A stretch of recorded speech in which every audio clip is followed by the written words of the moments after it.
being black in Moldova, I'm othered. I mean, no matter how, if I spoke flawless Russian, which I don't, I would never pass. And there are a few incidents where people did call me the N-word when I was here. And I think I spoke to our director, Nikolai, and he was very supportive, told me, that's not right, that shouldn't happen, this is what I can say to them, not swearing, but what I could say to them to let them know that this isn't nice, this isn't respectful. Tiffany Richards este bursieră a prestigiosului program de schimb intercultural Fullbright. A venit în Republica Moldova din Statele Unite ale Americii acum un an pentru a cerceta fenomenul traficului de persoane. În scurt timp însă tânăra descoperă un alt subiect, căruia îi dedică mult timp și eforturi.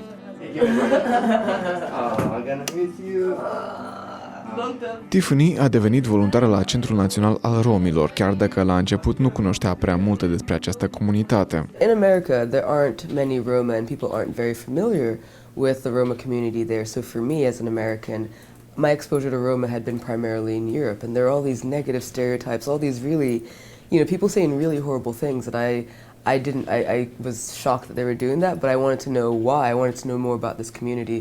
And so that's why I sought out volunteering here at the Roma National Center. We flew like this from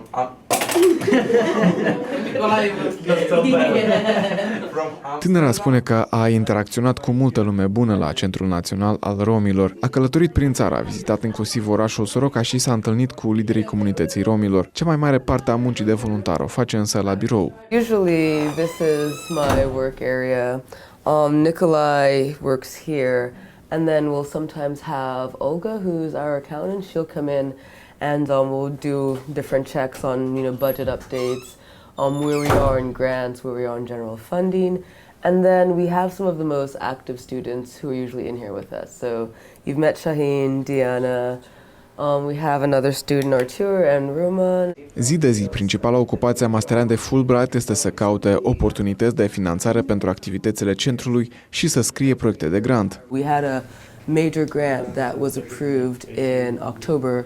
And I think we started, or November, and we started doing the work for that, and that's the one about helping to take care of elder Romas who were victims of Nazi persecution in Moldova. This grant, I think, was 40,000 euros. That grant that we worked on, and then the smaller grant that I worked on was one from the U.S. Embassy. I think it was like 1,500 or thereabouts. Între timp, Tiffany ajunge să descopere tot mai multe asemănări între situația romilor din Moldova și situația oamenilor de culoare din Statele Unite ale Americii. What a lot of people here don't know, and it was, again, very surprising, is that for over 500 years, Roma were enslaved in Romania. And that was even longer, than the period of African enslavement in the Americas and the Caribbean. And I think, that is a legacy, slavery in any form, but it's a legacy that people they don't see the impact today, but it's very clear. You have this legacy of slavery, this history of slavery, this legacy of racism where, like in America, once the slaves were freed, there's very little work done to really promote integration. And also, how can you expect, someone who yesterday they were viewed as a slave, they're viewed as yet less than you, suddenly the next day for everyone to be accepting and tolerant. Tiffany crede că sunt încă multe de făcut pentru ca romii să fie acceptați de societatea moldovenească. De-a lungul activității sale de voluntară, tânăra cercetătoare a organizat mai multe prezentări publice ce țin de viața comunității rome, iar reacția publicului adesea o surprindea. So in one of the groups, the fact was something that 17% of Roma don't have access to educational facilities where they live. And this one woman, she had this look of just shock on her face, and I was like, what do you think about this? And she's like, no access, it doesn't matter. It doesn't matter. Even if it was there, they wouldn't go. They don't want to learn. They don't care. And it was just a shocking, she was an English teacher. She was a teacher. Povestește că în Republica Moldova a trăit experiențe care au schimbat viața. La rândul ei, Tiffany a reușit să inspire pe mulți dintre oamenii cu care a comunicat. Cred că și acesta a fost punctul de unde a pornit Tiffany și de unde a rămas îndrăgostită de comunitatea noastră, deoarece sunt foarte multe idei comune pe parcursul istoriei, problemele cu care se confruntă ambele comunități. Aici vorbim despre robie, aici vorbim despre discriminare instituțională, mai multe tipuri de discriminări. Și dat fiind faptul că sunt foarte multe tangențe, adică și ei a fost mult mai ușor să înțeleagă comunitatea romă și care este situația comunității rome în Moldova. Natalia Duminică, care la fel este voluntară la Centrul Național al Romilor, mărturisește că rareori se întâmplă ca cineva din afara comunității să încerce să rezolve problemele romilor. Persoane de culoare neagră au venit în Republica Moldova și încearcă ceva să facă pentru romi. Și anume, din acest punct a apărut și admirația față de ea. Că zic, ok, dacă la un moment dat încerci tu să te proiectezi în situația aceea, dacă eu m-aș duce în SUA, eu aș încerca să fac ceva pentru comunitatea lor sau nu? Da, și atunci începi să te întrebi singur pe tine și începi să te gândești la motivația ta. Dacă tu ai fi în altă țară, tu ai face asta? Artur Căldărare este student al Facultății de Tehnologii Informaționale a Universității Libere Internaționale din Moldova. Tânărul a obținut o bursă în Statele Unite și spune că în mare parte asta se datorează discuțiilor pe care le-a avut cu Tiffany. Ne prietenoasă, au început să ne întrebe ce dorim, ce facem și eu am spus, tu știi, eu aș fi vrut să studiez în Statele Unite și am spus, păi, dar este așa o oportunitate, hai că te ajut, îți arăt ce să faci. Și pas cu pas m-au convins că într-adevăr să aplic. Eu nu eram sigur, zic, păi nu prea sunt atâția oameni, 200 de oameni aplică la aplicația asta, zic, nu prea am șansă. Deci nu, tu trebuie să încerci și eu cred în tine. Și așa m-am inspirat și am aplicat, am trecut toate treptele și acum în final, în august, plec în Statele Unite. Artur este convins că societatea moldovenească se va schimba spre bine și este gata să pună umărul ca acest lucru să se întâmple mai repede. Ei au avut asta 80-100 de ani în urmă, încă era foarte în trend, adică segregarea asta. Ei au scăpat datorită la reforme.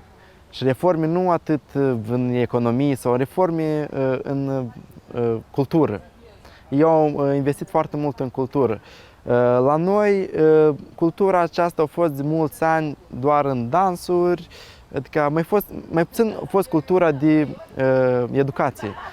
Asta și e problema la noi în societate. Educația de la bază trebuie creată, pas cu pas. Moldovans, they're not as ignorant as people say. I think, part of it is part of the issues here with discrimination and sort of, less than tolerable stances is fear, and is also just lack of exposure, which is, I guess, an extension of ignorance. I think that, despite what happens on the political spectrum, as important as that is, more Moldovans are traveling, more people, I think, are coming here, and there's just been further and further exposure. And so I think things will change. I think especially with this young generation, I think once they're in power, I think you'll see a shift in Moldova, because it is a very European country. There are European values here and sort of, the culture and whatnot. And I think it's just a matter of time.